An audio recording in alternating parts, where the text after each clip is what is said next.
Hehe, boy fils kii day boy Ibou Soulard la vrai con la quoi mais baax na boo gisee rek bu ko wax dara bàyyi ko ci biir rek dañ koy nuyu rek ñu jàll dem suñu yoon dégg nga. yow sama njàppaan bul wax dara Ibou Soulard mii su ñëwee affronté laa koy def dégg naa ko réew la waaw ba mu ñëw rek bu ñëwee du ma ko may dara bu ma daan respect rek ma ñuus ko. kii kan la nii boy njàppaan tey dafa am lu mu jàpp de ci sama waaj yi ci boy njàppaan xool ko rek. boy Ibou lan la gis naa nga may xool di ma joxañ lan la lu xew ba jàmm ba may toppee. boy man yow lii laa war a wax la ngay wut fii gis naa ki nga àndal sax xanaa ke sa moromu yaay la wala sa yaay nga àndal ne nga bañ ma xam ko moo tax lan la doo ma koy nëbbee te boy dangaa con trop quoi yow boy jàppaan. yow ka mooy ne kii sama yaay la kii di sama boy di sama jàpp nga sama yaay di la ñuy waxati ci sa sab yi. boy njàppaan boy yow dëgg nga fi di boy kii miir yi ngay jël léegi boy yow li ma takkee sa ngaam yi commencé dugg gis nga sa ngaam yi nu mun nooxee nii boy bi même dalay rey de dalay jëkk di ba jëkk dóor la ci suuf.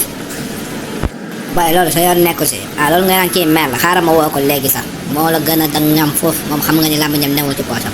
kala mer ça va ci loo ne yaa ngi ci jàmm da nga doon doxantoo quoi ak boy njàppaan. yi lay lan laa gone gi bu ma tojal ma nii bu ma tojal de dégg naa ko réew nga nag man xale 2 ans 2 ans waaw teg ko ci temps boy njàppaan mii sama njàppaan bi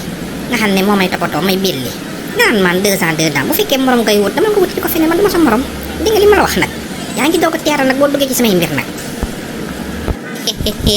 may ma uy ma dafa une minute silence ma ñëw xool ko kanam gi weex gi mu mel ni lekkatu xorom may wax na ngaan sama njàppaan gi moo tax kay yaa ngi mel ni vampire moo tax jàpp nga boy bu muucu ko ba ngaam ngi nuuf yow kay ab vampire nga rek xool ko kanam gi mu naan man xale billi yow sa kanam gi nga xam dafa commencé bi jaaw